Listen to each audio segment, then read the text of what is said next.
Abra comigo a sua Bíblia, por favor, no livro dos Atos dos Apóstolos. Atos dos Apóstolos, capítulo de número 16. Eu farei a leitura de dois versículos, versículos 25 e 26. Atos dos Apóstolos, capítulo de número 16. Apenas dois versículos, a gente vai comentar aí um pouco sobre esse texto que vai nos conduzir na nossa reflexão na palavra de Deus nessa manhã. Você acompanha aí a leitura, por gentileza. Atos 16, 25 e 26, diz assim a palavra do Senhor. Por volta da meia-noite, Paulo e Silas oravam e cantavam louvores a Deus. E os demais companheiros de prisão escutavam não apenas no sentido de que dava para ouvir, mas prestavam atenção. Estão numa prisão, como a gente vai entender um pouco mais aí. De repente, sobreveio tamanho terremoto que sacudiu os alicerces da prisão. Abriram-se todas as portas e soltaram-se as cadeias de todos. Feche seus olhos, vamos falar com o Senhor uma vez mais. Pai, a Tua palavra aberta diante de nós está, lida, ela já foi, e a nossa expectativa e a nossa esperança é que fales ao nosso coração, que nos fortaleças, Pai, que nos enchas de esperança, porque é isso, Senhor, que sobretudo precisamos, esperança no Senhor. É a nossa oração, agradecidos, em nome do Teu Filho Jesus Cristo. Amém, Senhor.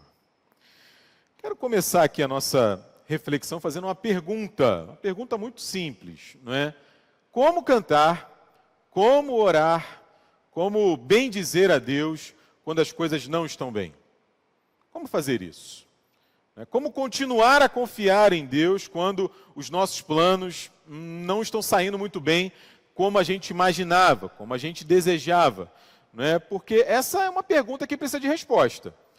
Ao contrário, quando as coisas estão bem, quando os planos estão dando certo, quando as notícias são boas, nós temos muito mais facilidade, digamos assim, nós estamos muito mais inclinados a bendizer ao Senhor.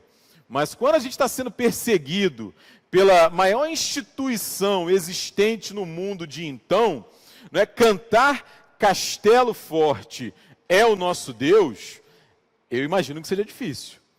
Não é? Cantar graças a Deus pela esperança que falhou não deve ser muito fácil.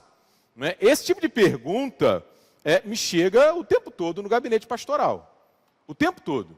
Não é? Me chega através de amigos, gente com quem eu me relaciono, que sabe que eu sou pastor, sabe que eu sou crente. E aí, Diego, e agora?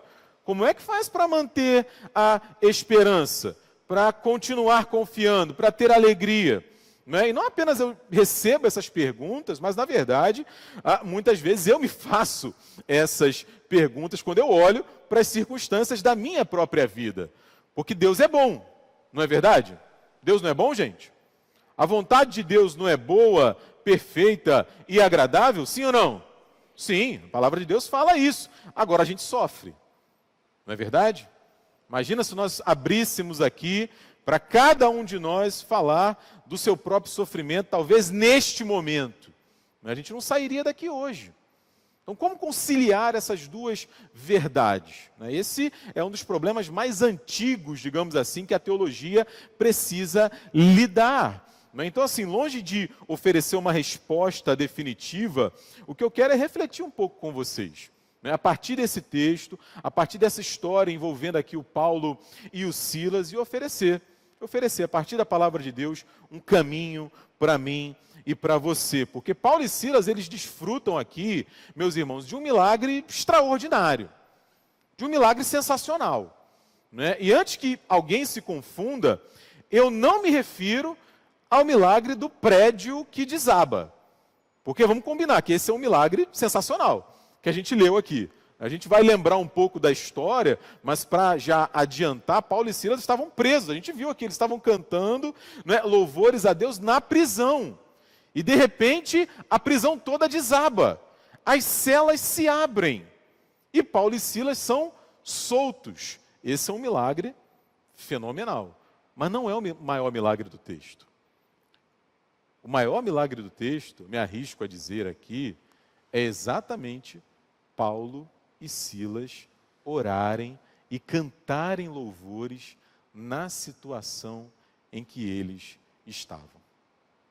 Que situação é essa, Diego? A gente vai olhar o texto, eu peço que você mantenha a sua Bíblia aberta, como a gente sempre faz, olhar um pouco do contexto do que está acontecendo, e aí, com a graça de Deus, recolher dele algumas lições. Olha aí, no capítulo 15, volta aí uma página, talvez duas da sua Bíblia.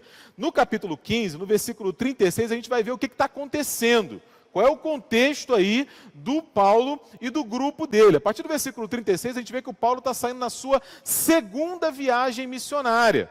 O Lucas, que escreve o texto dos Atos dos Apóstolos, ele relata 3 viagens missionárias do apóstolo Paulo. Essa aqui, que vai começar agora, a partir do versículo 36 do capítulo 15, é a segunda. Não é? Lembrando que, basicamente, as viagens do Paulo eram para pregar o Evangelho, falar de Jesus. Olha, o Messias esperado chegou, está entre nós. E a segunda e a terceira viagem servem para fortalecer os irmãos, abençoar os irmãos, visitar os irmãos, acompanhar os irmãos e as igrejas. É por isso, por exemplo, que o Paulo escreve as suas cartas, porque para nem todas as comunidades ele podia estar presente. Ele podia estar ali conversando com os irmãos. Então, os problemas das comunidades, das igrejas, chegavam até ele, e aí ele não podia ir, eventualmente escrevia as suas cartas. Não é? Veja que essa segunda viagem missionária, ela já começa com um problema. Não é? Tem uma divisão entre o Paulo e o Barnabé. Não é? O Barnabé quer levar o João Marcos e o Paulo não quer levar o João Marcos. João Marcos é o autor do Evangelho de Marcos. Mas depois você lê o texto com calma, você vai ver que o Paulo ficou com raiva do João.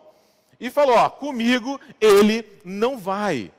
E a Bíblia fala que teve uma desavença de tal monta entre o Paulo e o Barnabé que eles se separaram. O Paulo e o Silas foram para um lado e o Barnabé com o João Marcos foram para outro lado. Então, muito cuidado, né? Não custa abrir aqui um pequeno parêntese. Nós não podemos idealizar, não é, ninguém. A Bíblia fala dos acertos e dos erros, das dificuldades, das virtudes de todo homem, de toda mulher de Deus. Chega no capítulo 16, que está o nosso texto, Paulo começa recrutando Timóteo. Timóteo, vamos com a gente, vou circuncidar você, você vai pregar junto conosco e tal. E aí você veja, aí a partir do versículo 6, que o Paulo e o Silas, do capítulo 16, eles têm um plano. Eles têm um plano, Luiz. Eles têm uma ideia do que fazer, para onde ir, de como conduzir essa viagem missionária. Mas Deus tem outro. Deus tem um plano diferente. Então o que Deus começa a fazer? Eles querem ir para um lugar e Deus fala, não, para ir eu não quero que vocês se conduzam. E Deus os impede, diz a palavra de Deus que o Espírito de Deus os impediu. Eles querem ir para outro lado. E aí a Bíblia fala que o Espírito de Jesus os impediu também. Opa, não é por aqui que Deus quer que a gente caminhe. E eles vão dormir, vão descansar. E aí o Paulo tem um sonho. Paulo tem um sonho, e nesse sonho ele sonha com um rapaz da Macedônia que fala, passa a Macedônia e nos ajuda. E nos ajuda. Opa, é para aí que eu tenho que ir. Né? Deus revelou de forma clara, inconteste, o lugar em que Ele quer que a gente esteja. E eles vão para lá. E eles vão para lá. E isso, gente, a partir do versículo 12, a gente vê essa caminhada do Paulo, do Silas, do Timóteo, do grupo dele. Né? Ao contrário do que a gente pode imaginar e do que muitas vezes a gente ouve, embora eles estivessem ali cumprindo exatamente a vontade de Deus, as coisas não dão tão certo. As coisas não dão tão certo.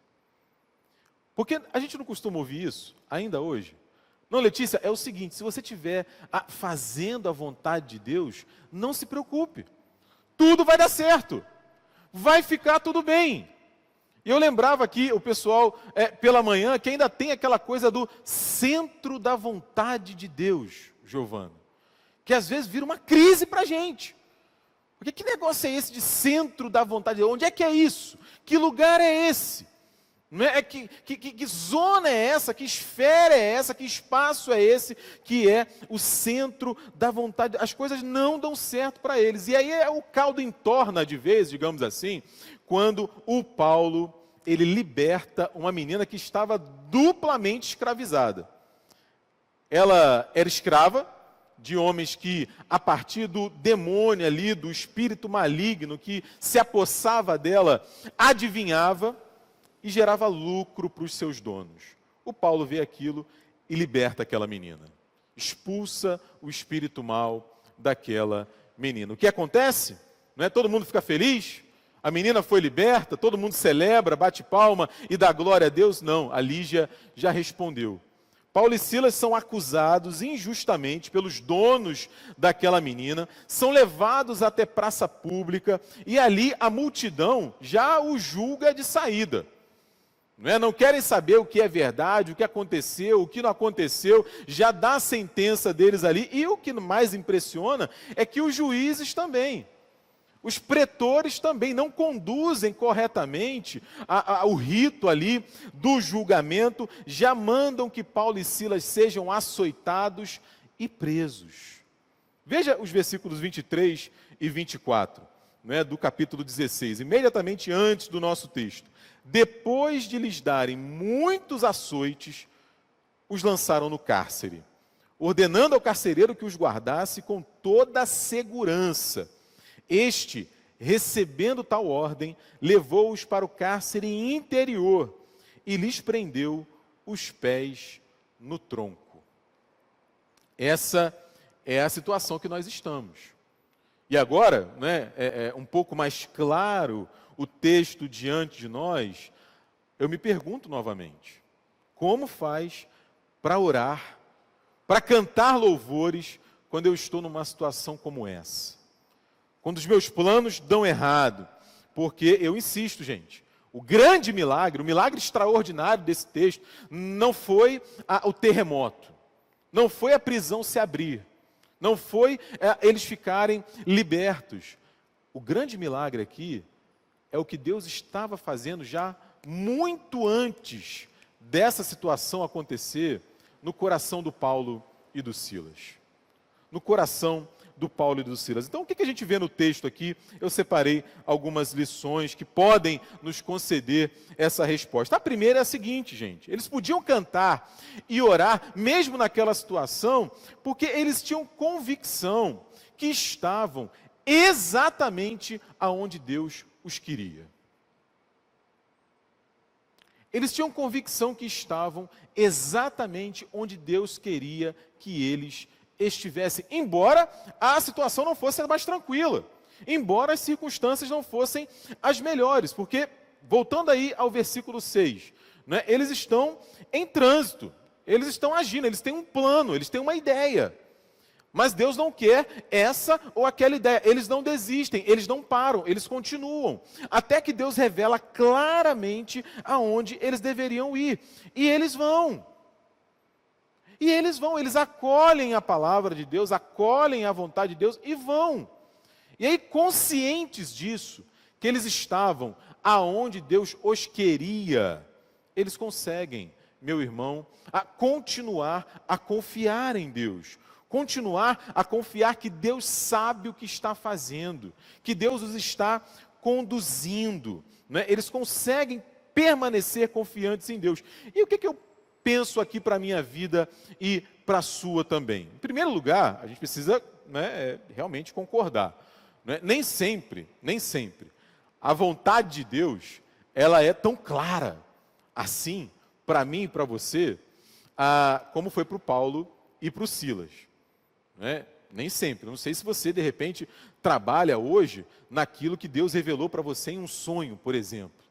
Não sei se apareceu um anjo para você e disse, faça isso, vá por ali, haja dessa maneira. Eu não tive esse privilégio, eu não tive. Muita gente tem. Aqui aconteceu com o Paulo.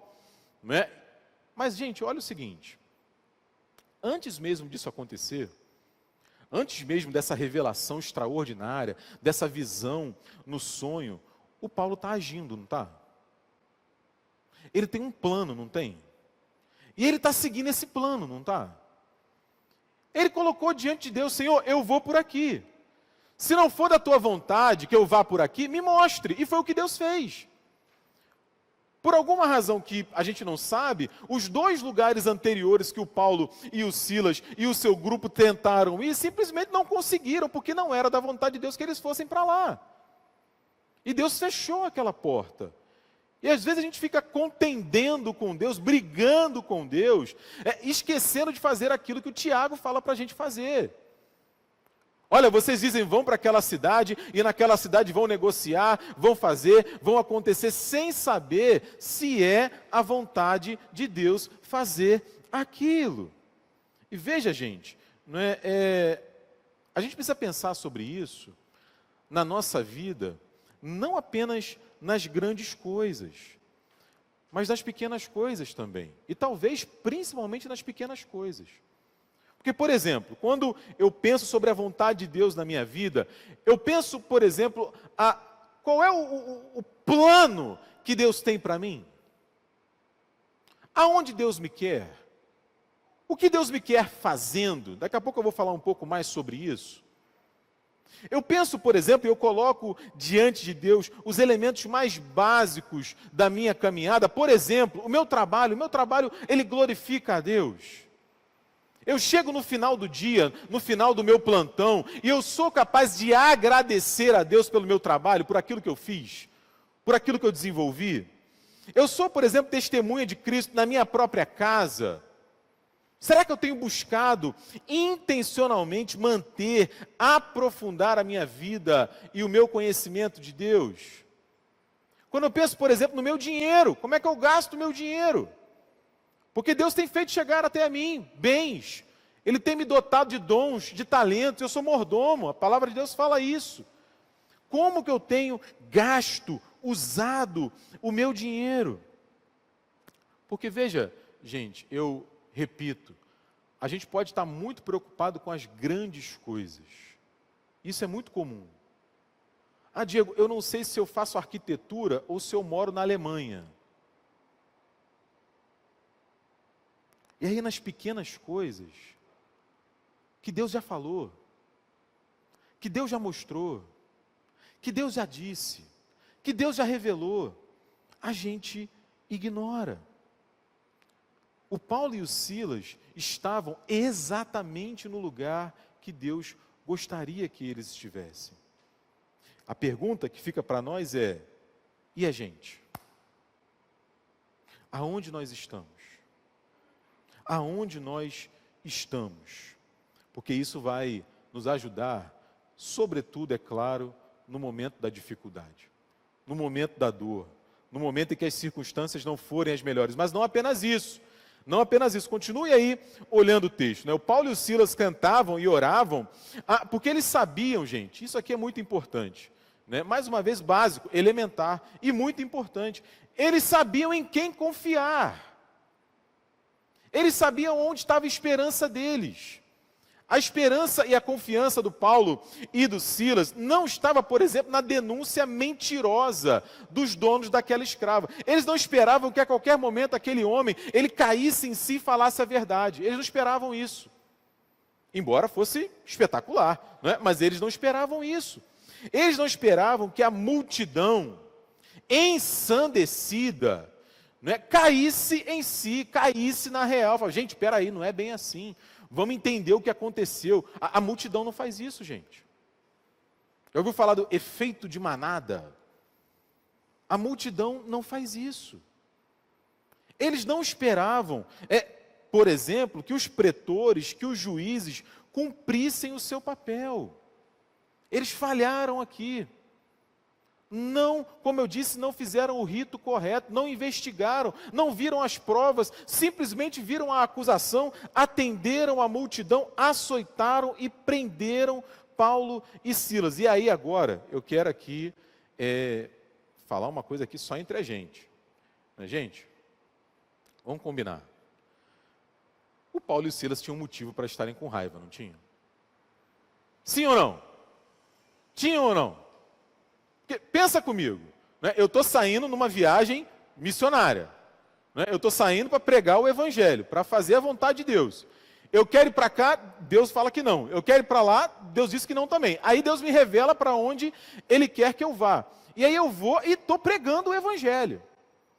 E eu liberto uma menina escravizada. O que eu e você esperaríamos? Ô Senhor, né, um pouquinho de reconhecimento. Né, pelo menos, né, me convida aí para pousar uma semana na casa do governador local, né, uma comida razoável, eu estou fazendo a tua vontade, né, Deus? Esses homens tinham motivo para ficar com raiva. Como eu e você, muitas vezes, temos motivo para ficar com raiva pelas coisas que nos acontecem. Mas eles não ficam. Isso me impressiona. Isso me impressiona. Não é? Eventualmente, claro, ficaram incomodados, mas eles agiram de uma forma diferente. Porque eles sabiam em quem confiar. A confiança deles não estava naqueles acusadores. A confiança deles não estava na multidão. Não estava, infelizmente, na lei que naquele momento falhou. A confiança deles, gente, estava no Deus que os havia chamado. E não só naquele momento, já há muito. Já há muito. Se você voltar nas páginas anteriores, se você olhar as cartas do Paulo, a gente vai ver isso, essa confiança que cresce no relacionamento deles com Deus. E qual é a lição que a gente pode tirar aqui, ou as lições que a gente pode tirar aqui? Em primeiro lugar, né, a gente não pode se espantar, porque isso aqui pode acontecer comigo e com você também. Às vezes, eu e você vamos ser acusados pelas pessoas injustamente. Injustamente. Por quê? Os motivos são os mais variados. A pessoa quer se livrar de um problema, a pessoa tem ciúme, tem inveja, ela é insegura. Sabe Deus por que as pessoas fazem isso com a gente? Acusam a gente daquilo que a gente não fez, nos maltratam, nos humilham. Né? E aqui um parêntese necessário, né? Cuidado para não ser essa pessoa. Cuidado, eu preciso ter cuidado, você precisa ter cuidado para não ser essa pessoa que acusa injustamente. Mas, vez por outra, é possível que isso aconteça comigo e com você. Em segundo lugar, a multidão pode nos rejeitar também, gente. A gente vive no tempo do cancelamento. Já ouviu falar disso, né?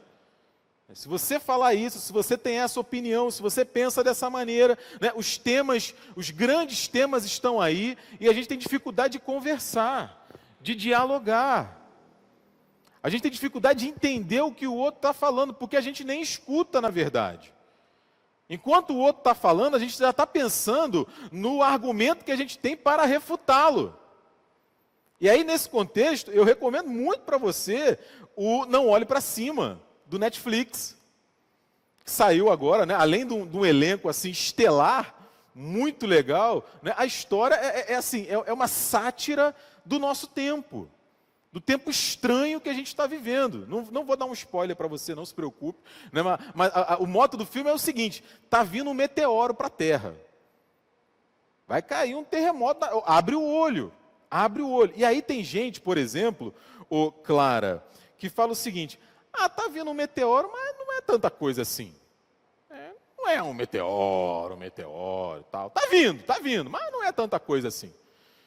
Tem gente que fala o seguinte, olha só, será que tem meteoro mesmo? Gente, não tem pesquisa, tem foto. Né? Tiraram, está chegando, está vindo. Vai que não tem. Não, a ciência não explica tudo. Né? A ciência explica algumas coisas, mas não explica tudo. Vai que não tem meteoro nenhum. Agora, eu não sei, mas eu acho, Tiago, que o pior, é a minha opinião, tá? É a galera que fala o seguinte, no filme, né? Não, é verdade, está vindo um meteoro. Vai cair um meteoro na Terra. Mas, gente, vocês viram quem o Flamengo contratou? Vocês viram? Não, impressionante, uma contratação bombástica. Não, mas e o meteoro? Não, o meteoro a gente pensa depois. Isso é a multidão, gente. A multidão está aí desde sempre. E a gente fica preocupado com a multidão. A gente quer ser aceito pela multidão. A gente fica deprimido se posta uma foto no Instagram e só tem 3 curtidas. A gente fica em depressão, fica ali acompanhando o Reels, não é? Para ver quantas likes a gente teve. Esse é o mundo da gente. Cuidado. Aliás, a justiça, como a gente já viu aqui, ela pode falhar também. Ela pode falhar também, e esse é um ponto sensível para a gente, porque ela envolve não apenas a justiça.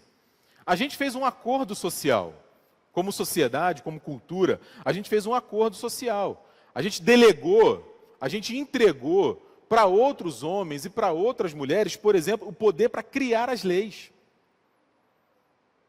Não apenas o poder para criar as leis, mas o poder para executar as leis.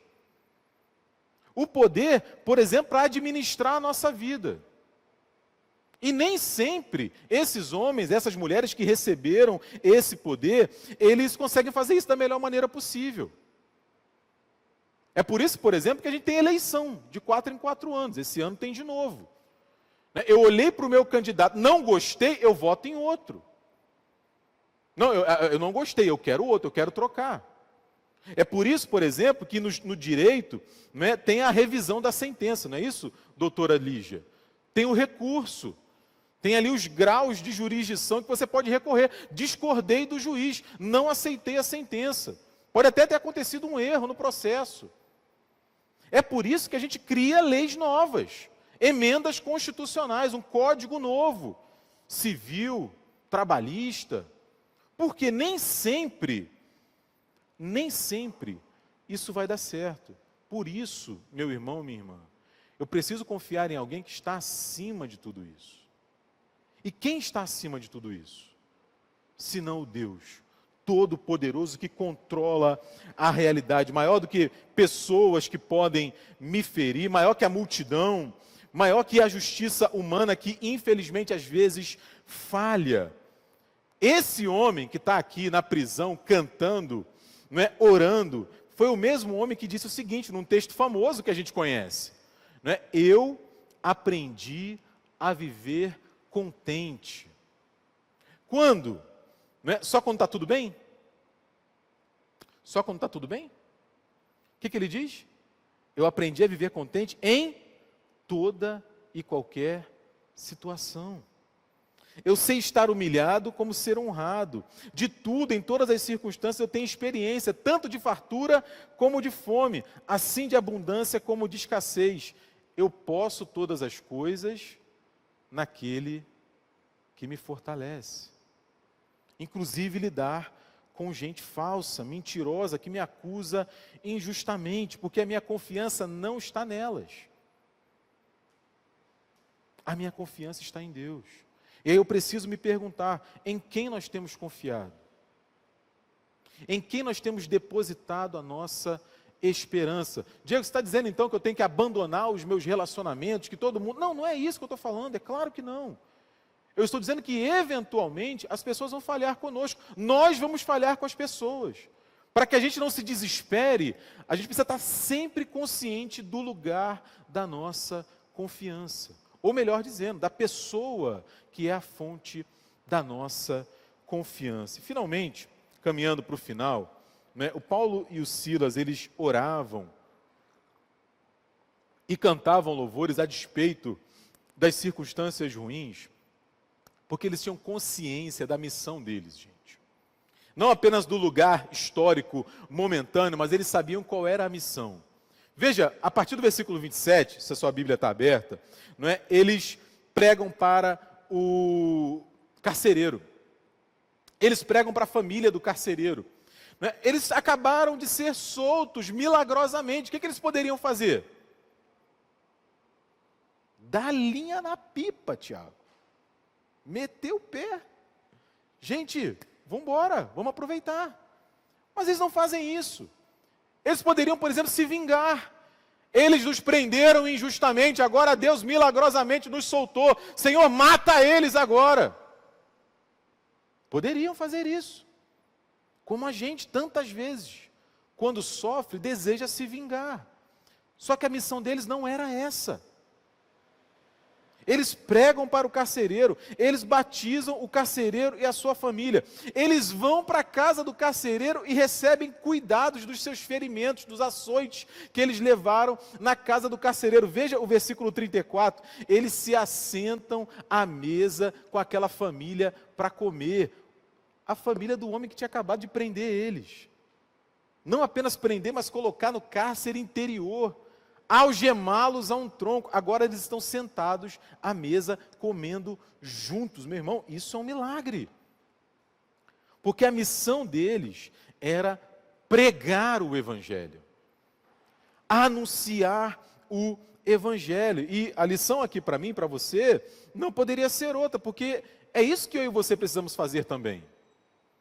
Antes de cada um de nós termos a nossa profissão, aquilo que a gente faz para ganhar a vida, antes da gente ser pai, mãe, filho, irmã, nós somos discípulos de Jesus, chamados para anunciar o Evangelho.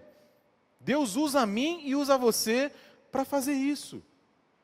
Aqueles homens tinham consciência dessa missão. Vale a pena depois passar pelo livro dos Atos e você vai ver exatamente isso. Apesar de tanta tribulação, tanta dificuldade, eles insistem na pregação do Evangelho, porque isso, meus irmãos, é ser um discípulo de Jesus. Isso é imitar Jesus. Jesus, quando vai para a cruz, para morrer em nosso lugar, esse é o plano de Deus, que Jesus cumpre. Jesus, quando encarna, vive de forma obediente, obediente até a morte e morte de cruz. Esse era o plano de Deus que Jesus cumpre.